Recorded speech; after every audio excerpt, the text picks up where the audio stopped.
J'ai tiré sur la casquette pour cacher mon visage. Je ne voulais pas que les caméras de surveillance aient une trace de moi. Sinon, ma couverture serait démasquée et mes parents sauraient l'emplacement de ma cachette. En faisant la queue pour payer, j'ai regardé la télé qui était derrière la caisse et j'ai entendu la journaliste parler d'une fille portée disparue. Moi, elle a montré une photo de moi et a demandé aux gens de coopérer s'ils avaient n'importe quelle information qui pouvait les aider à me retrouver. Ça m'a rendue nerveuse. J'ai payé mes achats et je suis partie en m'assurant de ne croiser le regard de personne. Je me suis dirigée vers l'endroit dans lequel je me cachais, la maison de Madame Jenny, la vieille dame qui vit à côté. Elle est partie depuis un bon moment pour rendre visite à son fils qui vit dans un autre état. Et je me suis faufilée chez elle. Il s'est avéré que c'était la cachette parfaite. Ni mes parents, ni la police n'ont pensé à me chercher ici. Je suis allée à la maison et je me suis faufilée à travers la porte arrière de la cuisine. Je me suis assurée de n'allumer aucune lumière pour que personne ne remarque qu'il y avait quelqu'un qui vivait là-bas. J'ai doucement tiré les rideaux et j'ai jeté un coup d'œil à notre maison. Tout semblait normal, du moins pour l'instant. Oh, vous vous demandez pourquoi je fais ça? Tout a commencé un mois auparavant. D'un coup, être populaire voulait dire posséder des trucs chers. Et quand je dis cher, je veux dire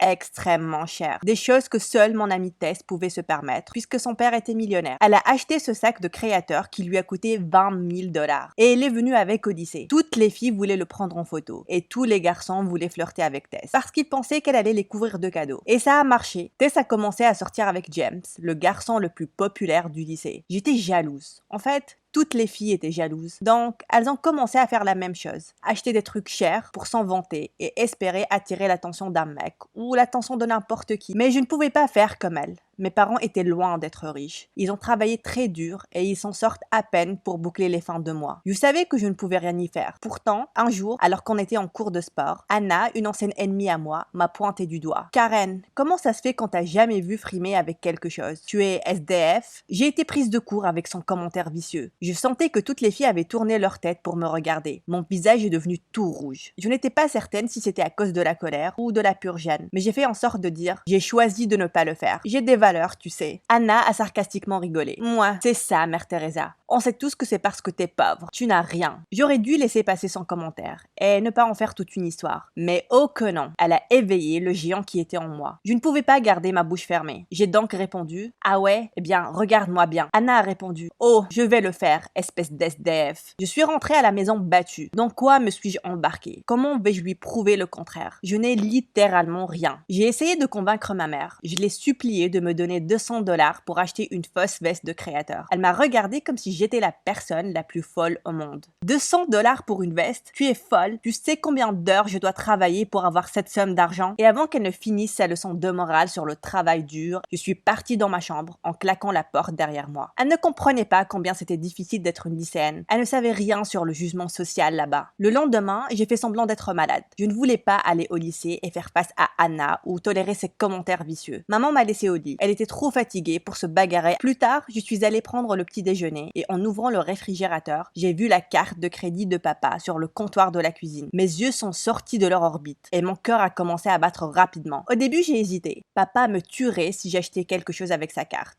Mais je ne pouvais pas m'empêcher d'y penser. Ça devait être un signe pour que je l'utilise, n'est-ce pas? Je veux dire, papa n'a jamais oublié sa carte bancaire. Le timing était bizarre et parfait en même temps. Peut-être que l'univers savait que je passais par une phase de souffrance et a décidé de m'offrir un petit coup de main. J'ai pris la carte de crédit et je me suis connectée sur un site de trucs de seconde main. Et après avoir longtemps scrollé, j'ai décidé d'acheter ce sac à main de créateur à 300 $.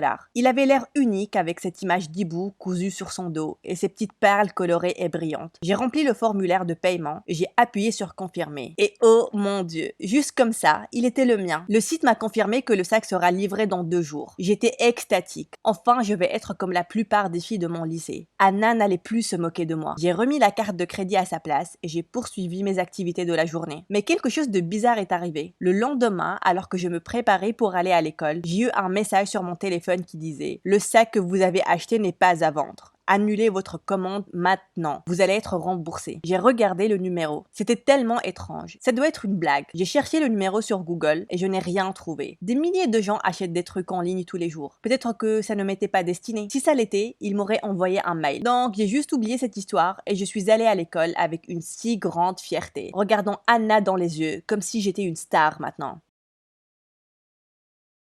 Sois prête à affronter les conséquences. C'est ton choix. On va venir chez toi pour prendre le sac. Mon sang s'est glacé. Est-ce que c'était une vraie menace? S'il connaissait mon adresse, qui sait ce qu'il pourrait me faire ou faire à mes parents? Je n'ai pas arrêté d'y penser, devenant hystérique dans ma chambre. J'ai entendu la sonnette et j'ai flippé. Je suis partie voir qui c'était. J'ai regardé à travers le judas de la porte et j'ai vu le livreur. Le sac est arrivé. J'ai ouvert la porte, j'ai pris le sac et j'ai rapidement signé, en regardant à droite et à gauche si quelqu'un me regardait. Puis j'ai fermé la porte et je suis montée à l'étage pour vérifier. Le sac avait l'air d'un sac normal. Je l'ai ouvert et j'ai regardé à l'intérieur. Je l'ai retourné, fouillé dans les poches, mais je n'ai rien trouvé. Pourquoi est-ce qu'il voulait le reprendre? Mais les messages ne voulaient pas s'arrêter. Peu importe qui envoyait ces messages, il n'arrêtait pas de me menacer. Donc, j'ai décidé de disparaître. Oh non, je ne voulais pas retourner le sac. Je viens de l'avoir et j'en suis tombée amoureuse. Et ça prendrait 2 jours pour qu'ils le reçoivent de toute façon. Et je ne voulais pas dire la vérité à mes parents. Mon père n'a pas remarqué que sa carte bancaire a été utilisée. Pourquoi est-ce que je me dénoncerais? En plus, j'ai besoin de savoir pourquoi ils ont besoin de reprendre le sac. À minuit, j'avais déjà planifié de passer un peu de temps chez Madame Jenny. J'ai pris quelques affaires et je suis partie de la maison le plus discrètement possible. J'ai fait attention à ne faire aucun bruit et je me suis introduite chez Madame Jenny. Je savais qu'elle gardait la porte de la cuisine ouverte pour son chien. Et ça, c'était 2 jours auparavant. J'ai éteint mon téléphone portable pour que personne ne puisse m'appeler et je n'ai pas arrêté de surveiller la maison. Mes parents ont flippé et j'ai vu la police débarquer chez nous pour enquêter. La première journée s'est écoulée et je surveillais toujours la maison. Rien d'étrange n'est arrivé, excepté que mes parents ne sont pas allés travailler, ce qui m'a énervé. Je me cachais pour les observer et les protéger. Mais maintenant, ils me rendaient la tâche plus difficile. Je n'ai pas arrêté de scruter la maison. Mes parents me cherchaient toujours, mais toute la situation avait l'air calme. Je commençais à vraiment avoir faim. Madame Jenny n'avait pas réellement le genre de nourriture que je mangeais. J'ai donc mis ma capuche et ma casquette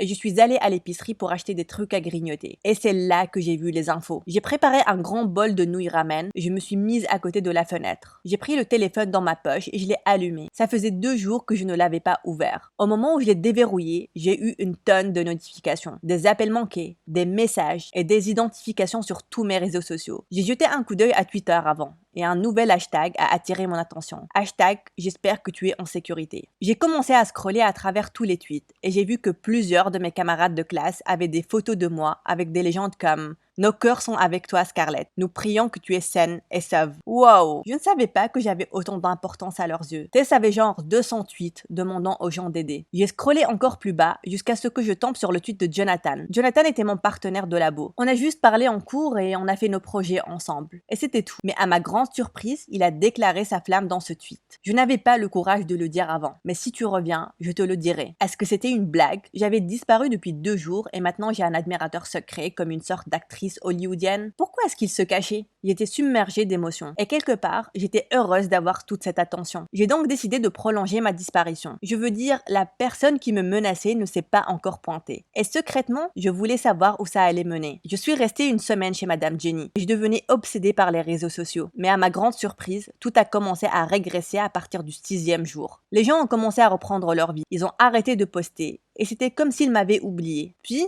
un matin, j'ai vu ma mère revenir à la maison. Elle avait l'air fatiguée. Elle avait perdu beaucoup de poids. Elle avait des cernes sous les yeux. Mon cœur s'est brisé de la voir comme ça. Est-ce que je suis allée trop loin avec cette histoire? Je me suis assise sur le canapé. Mes larmes étaient sur le point de couler. Et je ne pouvais plus rester. J'ai pris mes affaires et je suis rentrée à la maison. J'ai toqué à la porte et j'ai attendu patiemment que ma mère et mon père m'ouvrent. Maman a ouvert la porte et quand elle m'a vue, elle s'est presque évanouie. Elle a commencé à me serrer dans ses bras et à m'embrasser. Elle s'est tellement inquiétée que ça l'a rendue malade. Mon père est venu. Il m'a serré dans ses bras aussi et on s'est assis au salon. Ils avaient hâte d'entendre mon histoire. J'ai commencé à parler et j'ai expliqué toute l'histoire du sac et des messages. Je les ai montrés à ma mère. Ma mère a regardé mon téléphone pendant un instant. Elle fixait le numéro de téléphone. Elle s'est tournée vers mon père et a dit « Dis-moi que ce n'est pas toi qui les as envoyés. Tu as utilisé ton numéro professionnel ?» J'étais choquée.